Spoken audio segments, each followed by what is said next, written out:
Namaskar and welcome to In Focus. In this age of scams and scandals, it's quite unlikely that foreign policy is going to hit the headlines. But recent events in Afghanistan, Pakistan and in the United Nations have put the spotlight on the subject. How should we react to the turmoil in Afghanistan, the tensions in Pakistan and the politics of the United Nations? To answer those questions, I have with me the one man who has the answers, Foreign Minister Inder Gujral. Foreign Minister, I want to talk to you about the situation around our borders to begin with. And let's start with Afghanistan. How do you see developments in that country? Do you see them as a reversal of a change of government that's about to happen? Or do you see it as a continuing civil war? You see, I feel very sad about it. Sad, and I feel very sympathetic about the people of Afghanistan. It is more than 2 decades that people have continued to suffer.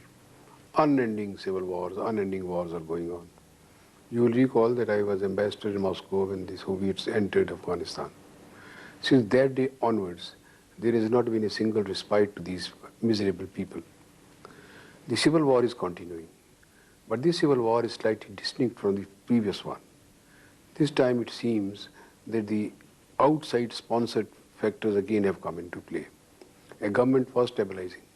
It was trying to build up, consolidating itself, when suddenly a new factor has been introduced. I do hope this era will end soon. So I want very much to talk about these outside factors, but just to be clear, you see this as a civil war rather than just a temporary change of government? It is not a change of government as yet. I think it is a continuing. Some people have been inducted from outside, who are being supported from outside. They are trying to displace a government. When we say outside, we're talking about Pakistan, aren't we? Well, obviously, not only Pakistan, but also from a distance, it seems, some other forces are also supporting this type of displacement of a government. Who are these other forces? I may not like to mention that. There's a lot of speculation that the Taliban is not just a Pakistan-sponsored, supported regime, but in fact, now it seems that the Pakistan minister is hacking secrets to Kabul. Well, we are concerned more for the people. Always, and I that Afghanistan to settle down. They their own government, and under no circumstances should Afghanistan's integrity and unity be dispersed. This is the only way to sort it out. Otherwise, we have seen in the past that not only does it affect them internally, it will also affect the neighborhoods, be it Central Asia, or be it South Asia, or be it Iran or elsewhere, or Gulf. I think it is very important for the entire world to see that Afghanistan is allowed to settle down on the basis of the consensus of its own people. So you see the Pakistani involvement behind the Taliban as a threat to not just Afghanistan's integrity and unity, but in fact a threat to the countries around Afghanistan as well. You see, we have seen in the past, and that is not for the today, what happened to Soviet Union, what happened to Central Asia after the Soviets' intervention in Afghanistan. Even if you go far behind, we also know at the back entire history of British intervention in Afghanistan. I think the entire history of Afghanistan teaches us one lesson: leave them alone, let them settle down, then all the region will also settle down. Talking about the history of Afghanistan, how does the Taliban presence in Kabul affect our interests in India? It's not a question of Taliban or anybody. Basic point is the disturbances in Afghanistan ultimately affects entire region. We don't have any common borders with Afghanistan, and to an extent I think, thank God. But the fact remains that all that happens in Central Asia and all that happens in South Asia and in the Gulf affects us. From the standpoint of India's foreign minister, which is a government more in our interest in Kabul, the Taliban government or the Burhanuddin Rabbani government? We have no preferences. We only want the Afghan people to decide which type of government they would like, not by sword, not by gun, but by peaceful discussions and by the elections if possible, or by their own shura. At the moment, what is the status of the Indian embassy in Kabul? Almost all embassies have closed down, so has ours. We are also to withdraw our own envoy there. Our Shadi affairs was there till a few weeks ago, till a few days ago, till the Taliban came in. Now he has come home.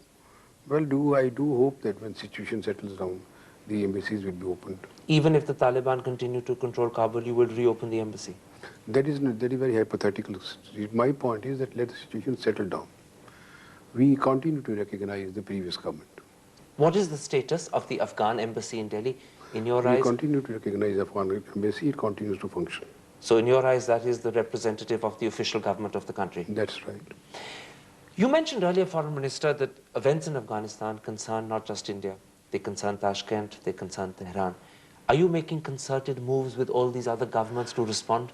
We are in touch with all these governments, and I am expecting the Iran foreign minister to come here. It is not yet certain, but maybe he'll come to discuss with us the Afghanistan situation as he sees it. During my last visit to New York, I was able to meet quite a few of the Central Asian foreign ministers to compare our observations about the situation. I think there is a universal concern about it. What would you hope to achieve with the Iranian foreign minister, with any other CIS foreign minister you might meet? Do you have a target? Only one target is let Afghanistan settle down and let the government function. What you're saying in code is let's stop the Pakistani involvement behind the Taliban. We are not going to interfere directly in anything, not even indirectly. We only plead for everybody, and we are pleading the same thing in the UN also. When I spoke in the UN, I pleaded the same thing. Leave Afghanistan alone. Let them settle down. Have you sent a message to this effect to Islamabad? No, I have spoken to the UN itself. Have you met the Pakistani High Commissioner in Delhi? No. Do you intend to do anything like that? No. So you're going to make public positions, but you're not going to actually diplomatically tell Islamabad hands off? Well, this is not our business. Main point basically is that would mean intervention. We don't want to intervene. All right, let's turn to Pakistan, because in a sense, Pakistan lies behind what's happening in Afghanistan. There's a lot of speculation that since you're coming to office as foreign minister, there have been shifts and changes in our attitude to Pakistan. There's been a softer policy. For the record, how would you describe your Pakistan policy? One, we would like to have very good friendly relations with Pakistan. We are neighbors. We have to live together. And I feel it is important for both of us to realize this. Simla Agreement was an effort in that direction. I think in the spirit of Simla Agreement, it was again that Prime Minister of India wrote to Prime Minister of Afghanistan suggesting that let bilateral talks take place. That offer remains open. And we want that this offer should be accepted and our talks should start so that we can move towards normalization and also friendly relations with each other. It is in the interest of both. In the meantime, we are relaxing a great deal of restrictions on travel, books, and all those things which can hinder the people-to-people contacts. What is the purpose behind this relaxation? Primarily because we are good neighbors. Primarily because we feel that our two countries have to live together. It is better they live as friends. So this is a gesture of goodwill? We had animous relations for so long. It is time that we said goodbye to that. So this is a gesture of goodwill? It is a gesture of goodwill and friendship. Do you think it's being reciprocated? Well, not yet, but my optimism survives. You mentioned at the beginning that there had been an exchange of letters between the two prime ministers when Prime Minister Devagowda took over, and certainly there was a lot of press speculation that government-to-government talks might start. They haven't started. How do you explain that? I have not given up. I continue to be optimist. But do you think your optimism is going to be rewarded at any point? I hope so. Okay, one thing that's happened very recently is that we've had very successful elections in Kashmir and a sweeping National Conference victory. And this, of course, is a very serious setback for Pakistan's perceived Kashmir policy. How do you expect them to respond? Well, I do hope they will learn the lesson from the people's verdict. They have tried to intervene internally. They have tried to encourage militancy. It has not paid. Only it has caused misery to the poor people of Kashmir, who have suffered so long, and also so many people have been killed by the militancy itself. I do hope this is the end of that chapter.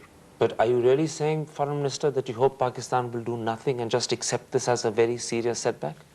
Well, that is my hope that some sense will prevail in the polity, because I think the policies that were being followed in Pakistan, by Pakistan, in Kashmir, did not represent the general feeling of the Pakistani people. Foreign Minister, you're a realist. That's your hope. What's your expectation? Same. Really? And sound bound to. Because how long you can go on like this? Let me put something to you. Benazir Bhutto is under pressure politically from her president, from the army chief, from the opposition. She's under pressure on the financial front. She's under pressure in Sindh. She's even under family pressure. How can you rule out the fact that in a state of desperation, she may not take some gamble in Kashmir? Well, they have gambled for last 5, 6, 7 years. The gamble has not paid. You see, as a matter of fact, I've been very hesitant to talk about Pakistan. One dimension of my policy has been that I should not discuss Pakistan. But you have drawn me into it, so therefore I'm responding to some of your questions. Generally speaking, I want to leave Pakistan alone. We have our own preoccupations, and I like to attend more to them. This is very interesting. Is your general attitude, the more we talk about Pakistan, the more we boost that country, it's better to keep quiet, ignore them, and it'll solve itself? That is my policy. And that is why you have seen in the last few months that we have been in office, we have not issued a single statement in response to any provocative statement from Pakistan. Even in the United Nations sessions, when Honorable Prime Minister of Pakistan made her speech referring to India, I did not respond. So this is a deliberate policy. Ignore them and they'll come to terms. I would say deliberate policies, leave them alone and let them realize that polemics don't pay. I do not want to continue a polemical war with them. Okay, in that case, I'll only ask you one further question on the subject, Foreign Minister. Do you think the time has come for us to accept one Pakistani condition for talks, which is, let's sit down and make Kashmir part of the agenda? I have said we are willing to discuss anything and everything. That means you're willing to have Kashmir formally part of the agenda? I have said everything. Because previously, that was one sticking point with the previous government, that they didn't want Kashmir formally on the agenda. You're happy to have Kashmir on the agenda? I have said I'm willing to discuss everything. That's a very clear message you're giving them. Yes. Is this why you're optimistic that things will get better? Yes. So there is really a quite dramatic sea change in your Pakistan policy compared to the previous policies of previous governments. No, I don't think it has changed. I think even previously when the government preceding us was saying that they're willing to have this dialogue with Pakistan, they were all the time saying that they're willing to discuss everything. But there's certainly a change of emphasis and style and tone. Well, every diplomacy changes style when a new man comes in office. It is nothing new for me. Main point is there is a continuity in India's foreign policy.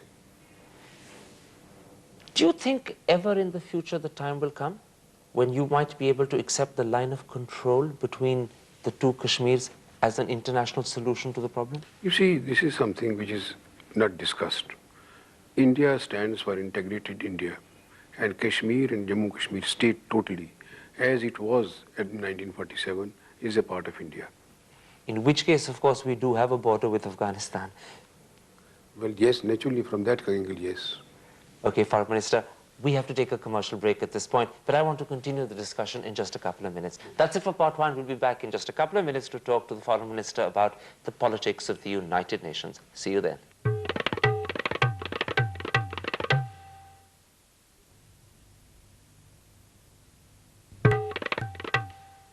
Foreign Minister of Pakistan, now to broaden the canvas and talk to you about our relations with the rest of the world. There's a lot of talk in the papers about your government's bid for a permanent seat on the United Nations Security Council. How important a part of your foreign policy is that? Very significant and very important. The misfortune is that the entire restructuring of UN is not being seriously attempted. A group has been set up which has been attending to this aspect of it, but really no worthwhile proposition has come before the world, because I think the major powers of the world really do not want restructuring or to democratize it. We have been saying, and we continue to say, that the situation in which UN was created after the end of Second War is totally changed now. In the meantime, Cold War has ended. In the meantime, new countries have been born. And therefore, if we plead for democracy everywhere, it is important that the World Forum should be democratized also.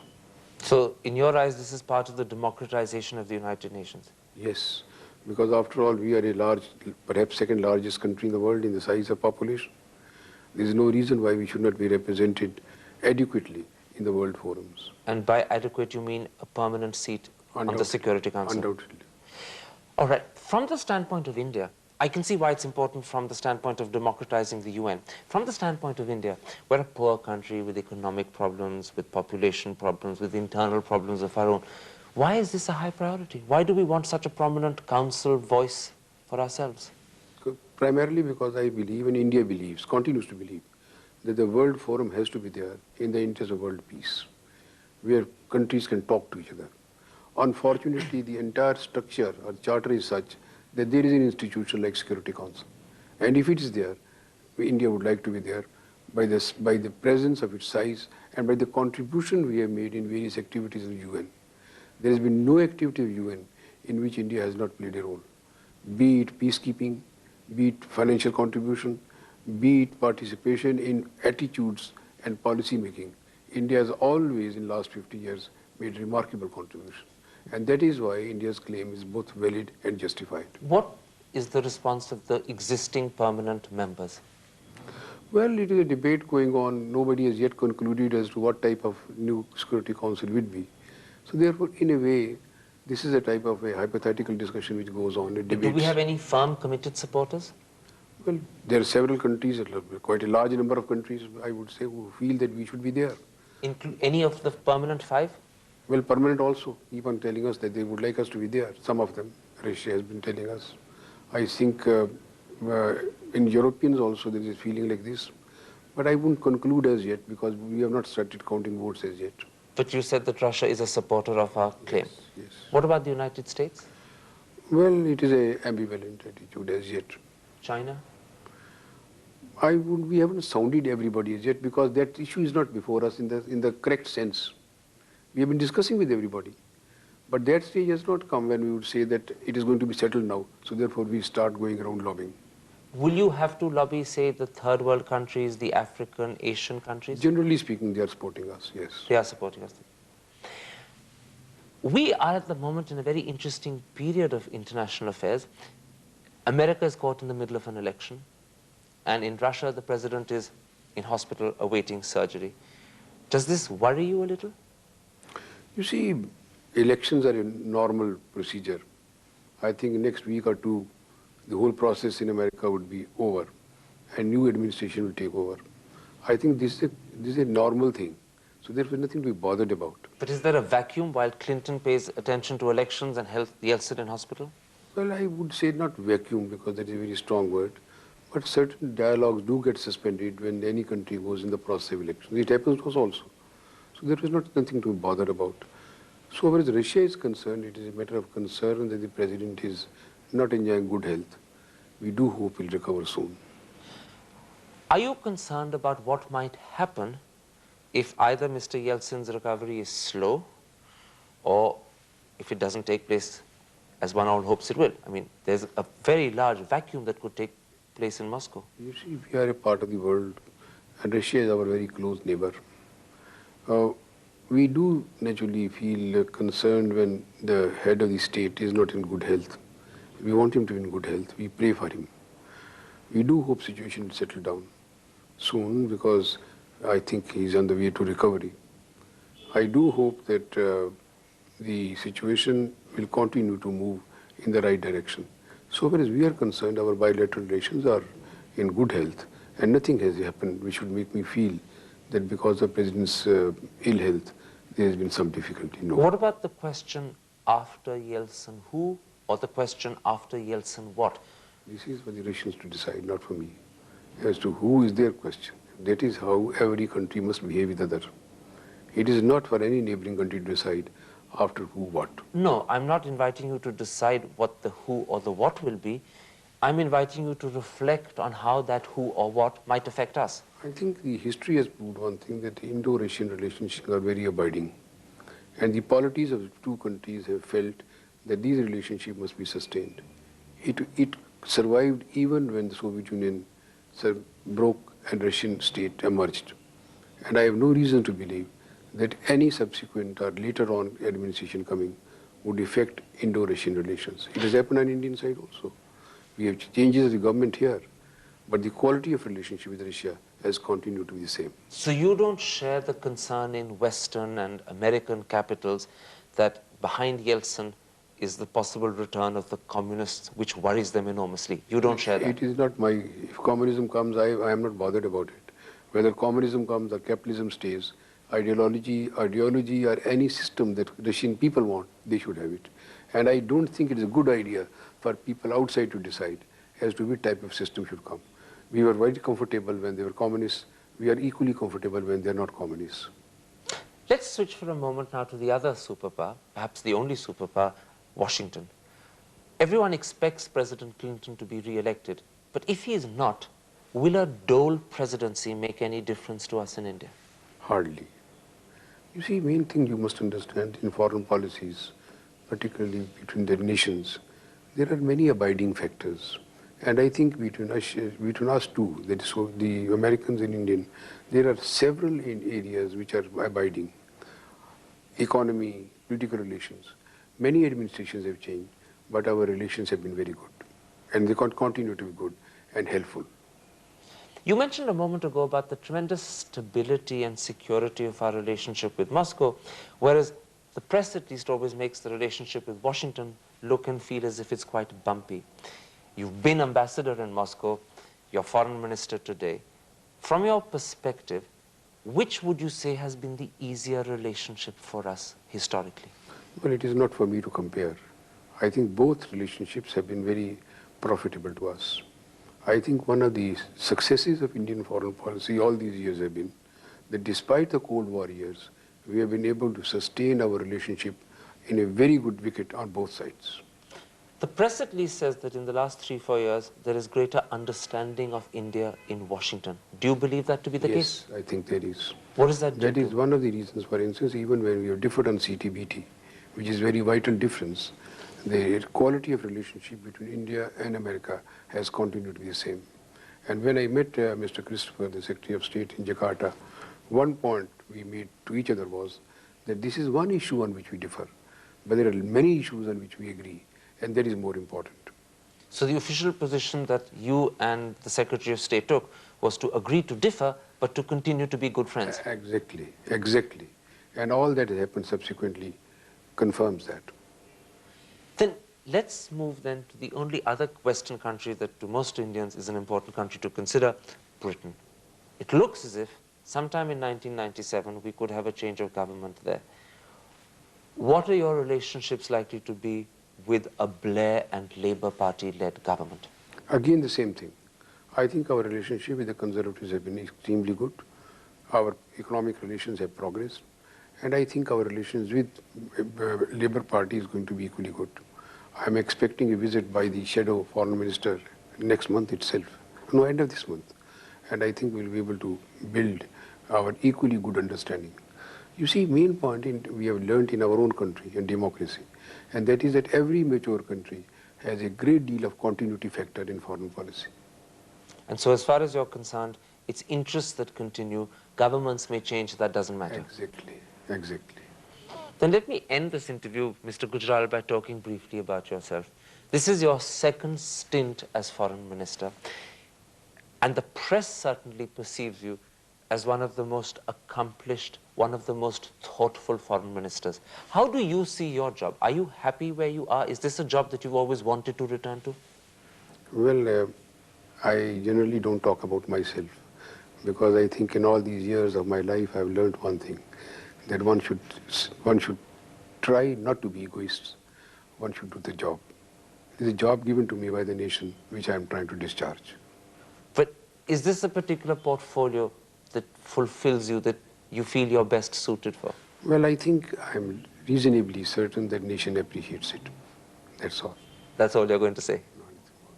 Mr. Gujral, thank you very much for talking so openly to InFocus. That's it for this week. We'll be back next week with another interviewee. But for today, from South Block in New Delhi, goodbye.